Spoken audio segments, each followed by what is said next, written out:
If you want to clean your dull and dirty coins, there are several household hacks you can try. For pocket change, you can dip the coins in vinegar and then sprinkle baking soda on them to scrub away dirt and grime. Copper coins can be cleaned with a vinegar and salt solution, while tough tarnish can be removed using lemon juice and salt. Hydrogen peroxide can dissolve tarnish, and Coca-Cola can also be used to soak and polish coins.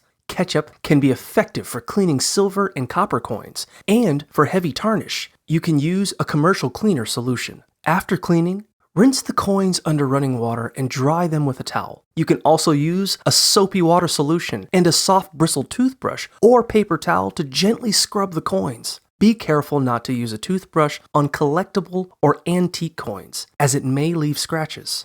Make sure to dry the coins thoroughly to prevent any damage.